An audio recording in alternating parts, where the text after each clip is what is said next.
Hi friends, welcome back to my YouTube channel. ಎಲ್ಲರೂ ಹೆಂಗದರಿ? ಎಲ್ಲರೂ ಚೆನ್ನಾಗಿದ್ದೀರಾ ಅಂತ ಅನ್ಕೋತೀನಿ. ನಾನು ಕೂಡ ಮಸ್ತ್ ಅದೇನಿ. ಏನಪ್ಪ ಇವತ್ತಿನ ವಿಡಿಯೋ ಅಂತ ನಿಮ್ಗೆ ತಮ್ಮೇಲೆ ನೋಡಿದ್ಮೇಲೆ ಗೊತ್ತಾಗಿರ್ತೈತಿ. ಏನಪ್ಪ ಇವತ್ತಿನ ವಿಡಿಯೋ ಅಂತಂದ್ರೆ, ಇದಕ್ಕೆ ನಾನು ಟ್ರೈ ಮಾಡ್ಬೇಕನ್ನತ್ತನ, ಅದಕ್ಕೆ ನಿಮಗೂ ಯೂಸ್ ಆಗ್ತದೆ ಅಂದ್ಕೊಂಡು ವಿಡಿಯೋನ ಮಾಡಿ ಶೇರ್ ಮಾಡಕತ್ತನ. ಏನಪ್ಪ ಅಂತಂದ್ರೆ, ಇವಾಗ ಪೋಸ್ಟ್ ಆಫೀಸ್ ಒಳಗೆ ಜಾಬ್ ಕರೆದಾರ, ಅಂದ್ರೆ GDS. ನಾನು ಅಪ್ಲಿಕೇಶನ್ ಹಾಕ್ಬೇಕನ್ನಕತ್ತೀನಿ. ಅದಕ್ಕೆ ನಿಮಗೂ ಯೂಸ್ ಆಗ್ತದೆ ಅಂದ್ಕೊಂಡು ನಾನು ವಿಡಿಯೋನ ಮಾಡಕತ್ತೀನಿ.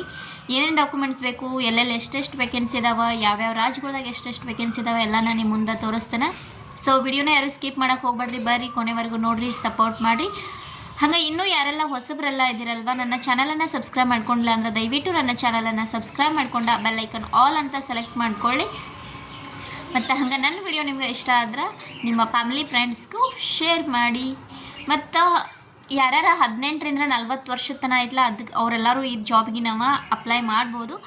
ಬಟ್ ನನ್ನ ಪ್ರಕಾರ 10% ಅಬೋವ್ 85 ಇದ್ರಂತೂ ಇನ್ನೂ ಬೆಸ್ಟ್. ಅಂದರೆ ಜನರಲ್ ಕ್ಯಾಟಗರಿ ಅವರಿಗೆ ಅಬೋವ್ 85, 95, 98 ಈ ಥರ ಬೇಕೇ ಬೇಕು.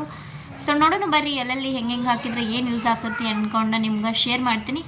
ಸೊ ಬನ್ನಿ ಇವಾಗ ಸ್ಟಾರ್ಟ್ ಮಾಡ್ತೀನಿ. ವಿಡಿಯೋನ ಯಾರು ಸ್ಕಿಪ್ ಮಾಡೋಕ್ಕೆ ಹೋಗ್ಬೇಡ್ರಿ. ನಾನು ಕನ್ನಡದಾಗ ಇನ್ಫಾರ್ಮೇಷನ್ ಕೊಡಕತ್ತೀನಿ. ಇಂಗ್ಲೀಷು ಒಂದಷ್ಟು ನನಗೆ ಅರ್ಥ ಆಗ್ತೈತಿ, ಅರ್ಥ ಆಗಲಿ, ಅದಕ್ಕೆ ನಾನು ಕನ್ನಡದಾಗನ ಹೇಳ್ತೀನಿ ಮುಂದೆ. ಭಾರತ ಅಂಚೆ ಗ್ರಾಮೀಣ ಡಾಕ್ ಸೇವಕ ಇದ ಹುದ್ದೆಯ ಹೆಸರು. ಇಲ್ಲಿ ಭಾರತದೊಳಗೆ ಎಷ್ಟು ಅಂತಂದ್ರೆ 28,740 ಹುದ್ದೆ ಖಾಲಿ ಅದಾವು. ಜನವರಿ 31, 2026 ಪ್ರಾರಂಭ ಆಗೈತಿ. ಮತ್ತು ಅಭ್ಯರ್ಥಿಗಳು ಏನು ಮಾಡ್ಬೋದು, ಫೆಬ್ರವರಿ 14, 2026 ನೀವು ಅಪ್ಲಿಕೇಶನ್ನ ಹಾಕ್ಬೋದು. ಇಂಡಿಯಾ ಪೋಸ್ಟ್ JDS ಆನ್ಲೈನ್ ಫಾರ್ಮ್ನ ಆನ್ಲೈನ್ ಮೂಲಕನೂ ನೀವು ಅರ್ಜಿ ಸಲ್ಲಿಸ್ಬೋದು. 31 ಜನವರಿ 2026 ಪ್ರಾರಂಭ ಆಗೈತಿ. ಮತ್ತು 14 ಫೆಬ್ರವರಿ 2026 ಲಾಸ್ಟ್ ಡೇಟ್ ಐತಿ. ಮತ್ತು ಲಾಸ್ಟಿಂದ ಶುಲ್ಕ ಪಾವತಿ ಕೊನೆಯ ದಿನಾಂಕ ಅಂದರೂ 16 ತಾರೀಕು ತನಕ ಐತಿ. ತಿದ್ದುಪಡೆದ 18ನೇ ತಾರೀಕು ಐತಿ. ಮತ್ತು ಇದರ ಮೆರಿಟ್ ಲಿಸ್ಟ್ ಏನೈತಿಲ್ಲ, ಇದನ್ನ ಸದ್ಯದೊಳಗಡೆ ಬಿಡುಗಡೆ ಮಾಡ್ತಾರೋ.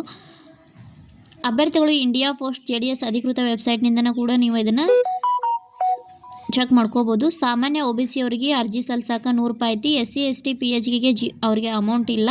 ಎಲ್ಲ ವರ್ಗದ ಮಹಿಳೆಯರಿಗೂ ಕೂಡ ಅಮೌಂಟ್ ಇಲ್ಲ. ಪಾವತಿ ವಿಧಾನ ಆನ್ಲೈನ್ ಮೂಲಕ ನೀವು ಇದನ್ನು ಅಮೌಂಟ್ನ ಕೂಡ ಪೇ ಮಾಡಬಹುದು. ಕನಿಷ್ಠ ವಯಸ್ಸು 18 ವರ್ಷ ಆಗಿರಬೇಕು ಮತ್ತು ಗರಿಷ್ಠ ವಯಸ್ಸು 40 ವರ್ಷ ಆಗಿರಬೇಕು. ಭಾರತೀಯ ಅಂಚೆ ಇಲಾಖೆಯು ಗ್ರಾಮೀಣ ಡಾಕ್ ಸೇವಕ JDS ನೇಮಕಾತಿ 2026 ಹುದ್ದೆಗೆ ತಮ್ಮ ನಿಯಮಾವಳಿಗಳ ಪ್ರಕಾರ ವಯೋಮಿತಿ ಸಡಿಲಿಕೆಯನ್ನು ನೀಡುತ್ತದೆ. ಟೋಟಲ್ 28,740 ಹುದ್ದೆಗಳ ಖಾಲಿ ಅದಾವು ಭಾರತದೊಳಗೆ. ಇದು ಫುಲ್ ಭಾರತದ ತುಂಬ ನಾನು ತಿಳಿಸ್ಕೊಡಕತ್ತೇನೆ. ಮತ್ತು ಯಾವ್ಯಾವ ರಾಜ್ಯದೊಳಗೆ ಎಷ್ಟೆಷ್ಟು ವೇಕೆನ್ಸಿ ಇದಾವು ಏನು. ಅಭ್ಯರ್ಥಿಗಳು ಗಣಿತ ಮತ್ತು ಇಂಗ್ಲೀಷ್ 10ನೇ ತರಗತಿಯಲ್ಲಿ ಉತ್ತೀರ್ಣರಾಗಿರಲೇಬೇಕು. ಮತ್ತು ಸ್ಥಳೀಯ ಭಾಷೆಯನ್ನು ಅವರ ತಿಳ್ಕೊಂಡಿರಬೇಕು. ಅಂದರೆ ಯಾವ ರಾಜ್ಯಗಳ್ದಾಗ ನೀವು ಅಪ್ಲೈ ಮಾಡ್ತಿರ್ತಾರಲ್ವ, ಅಲ್ಲಿ ಸ್ಥಳೀಯ ಭಾಷೆಗಳನ್ನು ನೀವು ತಿಳಿದಿರಬೇಕಾಗ್ತೈತಿ. ನಮ್ಮ ಕರ್ನಾಟಕದವರಂತರೂ ಕನ್ನಡ ಭಾಷೆಯನ್ನು ತಿಳಿದಿದ್ರೆ ಸಾಕು. ಅಥವಾ ಬೇರೆ ರಾಜ್ಯಗಳೊಳಗೂ ಹೆಂಗಿರ್ತೈತಿ ಅಲ್ಲಿ ರಾಜ್ಯಗಳ ಭಾಷೆಗಳೊಳಗೆ ಅವರ ಅಪ್ಲೈ ಮಾಡ್ಬೋದು. ನಮ್ಮ ಕರ್ನಾಟಕದವರಂತರೂ ಕನ್ನಡ ಇರಲೇ ಇರಬೇಕು. ನೀವು ಪ್ರಥಮ ಭಾಷೆ ಆಗಲಿ ಅಥವಾ ದ್ವಿತೀಯ ಭಾಷೆಯನ್ನಾಗಿ ನೀವು ಕನ್ನಡವನ್ನು ಓದಿರಲೇಬೇಕಾಗ್ತೈತಿ.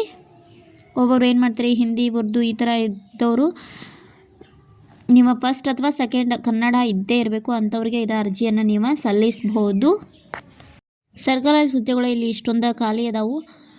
ನೀವು ನೋಡ್ಬೋದು ಯಾವ್ಯಾವ ರಾಜ್ಯದೊಳಗೆ ಎಷ್ಟೆಷ್ಟು ಖಾಲಿ ಇದಾವೆ ಅಂಥೇಳಿ. ಇಲ್ಲಿ ಉತ್ತರ ಪ್ರದೇಶ ಒಳಗೆ 3,169 ಐತಿ. ಬಿಹಾರ ಒಳಗೆ 1,347 ಐತಿ. ಆಮೇಲೆ ದೆಹಲಿ ಒಳಗೆ 42 ಅದಾವ, ಅಲ್ಲಿ ಹಿಂದಿ ಭಾಷೆ ಐತಿ ಎಲ್ಲ ಕಡೆನೂ ಅದ. ರಾಜಸ್ಥಾನ 634, ಮಧ್ಯಪ್ರದೇಶ 2,120, ಹರಿಯಾಣದೊಳಗೂ ಹಿಂದಿ ಭಾಷೆ ಐತಿ 270. ಅಲ್ಲಿ ಅಪ್ಲೈ ಮಾಡೋರ ಹಿಂದಿ ಒಳಗೆ ಇದ್ದವರು ಮಾತ್ರ ಅಪ್ಲೈ ಮಾಡೋಕ್ಕಾಗ್ತೈತಿ. ಉತ್ತರಾಖಂಡ ಹಿಂದಿ ಐತಿ 445 ವೇಕೆನ್ಸಿ ಅಲ್ಲಿ ಖಾಲಿ ಇದಾವೆ. ಜಾರ್ಖಂಡ್ ಒಳಗೆ ಹಿಂದಿ ಐತಿ 908. ಒಡಿಸ್ಸಾ ಒರಿಯಾ ಅಲ್ಲಿ ಭಾಷೆ ಒರಿಯಾ ಇರಬೇಕು. ಆಮೇಲೆ ತಮಿಳ್ನಾಡು ತೆಲುಗು ಒಳಗೆ ಅಂದ್ರೆ ಆಂಧ್ರ ಪ್ರದೇಶ ಒಳಗೆ ತೆಲುಗು. ಮಹಾರಾಷ್ಟ್ರದೊಳಗೆ ಮಾತ್ರ 2 ಭಾಷೆ ಅದಾವೆ, ಕೊಂಕಣಿ ಮತ್ತು ಮರಾಠಿ. ಪಂಜಾಬ್ ಒಳಗೂ ಅದಾವು. ಆಸಾಮ್ ಒಳಗೆ ಬೆಂಗಾಲಿ, ಬಾಂಗ್ಲಾ, ಬೋಡೋ, ಹಿಂದಿ, ಇಂಗ್ಲೀಷ್, ಆಸಾಮಿಯಾ ಎಲ್ಲನೂ ನಡೀತೈತಿ. ಪಶ್ಚಿಮ ಬಂಗಾಳ ಒಳಗೂ ಹಂಗೆ ಐತಿ. ಈಶಾನ್ಯ ಅಲ್ಲೂ ಹಂಗೆ ಐತಿ. ನಮ್ಮ ಕರ್ನಾಟಕದೊಳಗೆ ಮಾತ್ರ ಕನ್ನಡ ಭಾಷೆಯನ್ನು ನಾವು ಕಲ್ತಿರ್ಬೇಕಾಗ್ತೈತಿ. ಮತ್ತು ನಮ್ಮ ಕರ್ನಾಟಕದೊಳಗೆ 1,023 ಹುದ್ದೆ ಖಾಲಿ ಅದಾವು. ಅಲ್ಲಿ ನಮ್ಮ ಕರ್ನಾಟಕದಾಗಂತರೂ ಕನ್ನಡ ಭಾಷೆಯನ್ನು ಕಲ್ತಿರ್ಲೇಬೇಕು. ಕನ್ನಡ ಅಂತೂ ಆಲ್ಮೋಸ್ಟ್ ಎಲ್ಲರಿಗೂ ಬರ್ತೈತಿ, 99%. ಒಂದಷ್ಟು ಜನ ಅಷ್ಟೇ ಮರಾಠಿ ಇರ್ತಾರೆ, ಅವರು ಕನ್ನಡ ಮಾತಾಡ್ತಾರೆ. ಒಬ್ಬೊಬ್ಬರು ಮಾತಾಡೋಂಗಿಲ್ಲ. ಮತ್ತು ಫೆಬ್ರವರಿ 14 ನೀವು ಒಳಗೆ ಅರ್ಜಿನ ಸಲ್ಲಿಸಬೇಕಾಗ್ತೈತಿ. ಆನ್ಲೈನ್ ಮೂಲಕ ಅರ್ಜಿ ಸಲ್ಲಿಸೋರ ಇವತ್ತಿನ ಇಷ್ಟ ಡೀಟೇಲ್ಸ್ನ ನಿಮ್ಗೆ ಕೊಟ್ಟೆನ. ಇದ್ರ ನೆಕ್ಸ್ಟ್ ವಿಡಿಯೋ ಒಳಗೆ ನಾನು ಯಾವ್ಯಾವ ಡಿಸ್ಟಿಕ್ ಒಳಗೆ ಎಷ್ಟೆಷ್ಟು ವೇಕೆನ್ಸಿ ಖಾಲಿ ಇದಾವೆ ಅದನ್ನು ಹೇಳ್ತೀನಿ. ಮೆರಿಟ್ ಪಟ್ಟಿಯ ಮೂಲಕ ಇದನ್ನು ಆಯ್ಕೆಯನ್ನು ಮಾಡ್ತಾರೋ. ಫಾರ್ಮ್ ಫಿಲ್ ಮಾಡಬೇಕಂತಂದ್ರೆ ಯಾವ್ಯಾವ ಡಾಕ್ಯುಮೆಂಟ್ಸ್ ಬೇಕನ್ನೋದನ್ನ ನಾನು ಹೇಳಕತ್ತೇನೆ. ಪಾಸ್ಪೋರ್ಟ್ ಸೈಜ್ ಫೋಟೋ ಬೇಕಾಗ್ತವೆ ಮತ್ತು ಸಿಗ್ನೇಚರ್ನ ಅವರ ಸ್ಕ್ಯಾನ್ ಮಾಡ್ತಾರೆ ಕಂಪ್ಯೂಟ್ರ್ ಒಳಗೆ. ಸಿಗ್ನೇಚರ್ ಅಂತೂ ಆಲ್ರೆಡಿ ನೀವು ನೆನಪಿಟ್ಕೋಬೇಕಾಗ್ತೈತಿ ಮೇನ್ ಥಿಂಗ್. ಆಮೇಲೆ 10th ಕ್ಲಾಸ್ ಮಾರ್ಕ್ ಶೀಟ್ ಬೇಕು, ಅಂದ್ರೆ ಮಾರ್ಕ್ಸ್ ಕಾರ್ಡ್ ಬೇಕಾಗ್ತೈತಿ.